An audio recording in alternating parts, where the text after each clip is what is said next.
One of the hardest things in life is constantly comparing yourself to other people.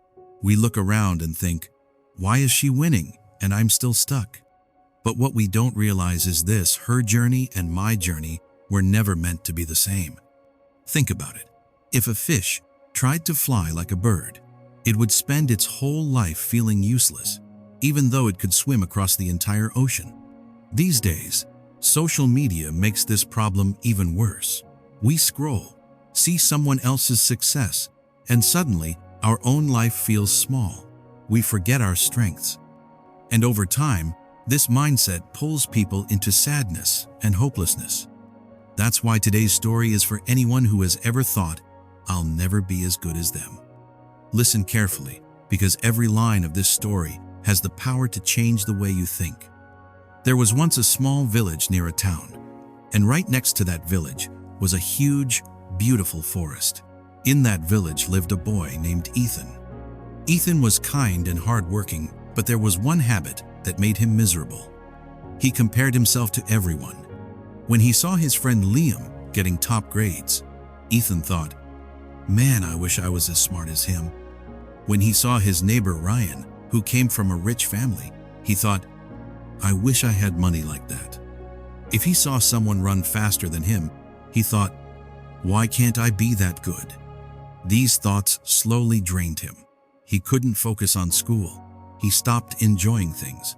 In his mind, one sentence kept repeating, I'll never be like them. One day, a wise old man came to the village. Everyone called him Grandpa Joe. He was known for giving advice that actually helped people. Ethan went up to him and said, Grandpa, I work hard, but every time I see someone doing better than me, it just breaks me. It feels like I'll never measure up. Grandpa Joe smiled and said, meet me at the oldest tree in the village tomorrow morning. You'll find your answer there. The next morning, Ethan went to the tree. Grandpa Joe was already there. He asked, look around. What do you see? Ethan looked and said, I see all kinds of trees. Some are tall, some are short, some are full of fruit, some aren't.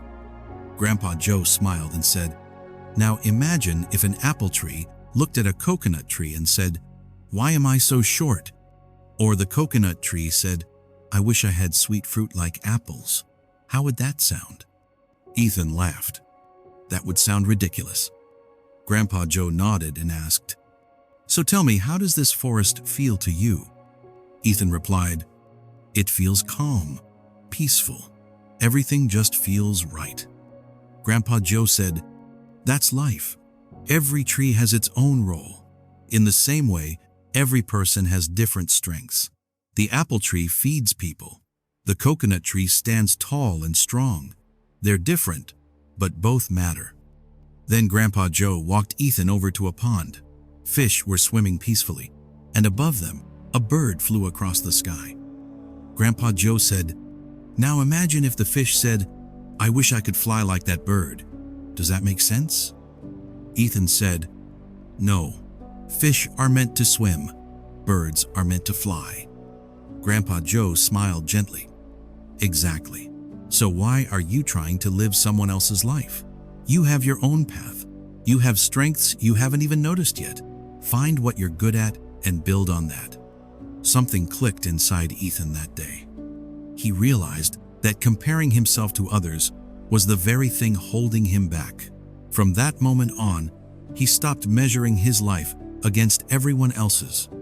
He focused on his own growth, his own skills, his own journey. Slowly, his confidence came back. Life felt lighter, more exciting. Years later, through dedication and hard work, Ethan built his own business. He became an inspiration to the entire village. When people asked him, how did you become so successful? He would smile and say, never compare yourself to others. If a fish tries to fly, it will always feel like a failure. But if it focuses on swimming, it can own the whole ocean. Remember this. The sun and the moon don't shine at the same time, but both are essential. Find your path. Walk it your own way. That's where real success begins. If this story helped you, like it, and share it with someone who needs to hear it. I'll see you in the next story.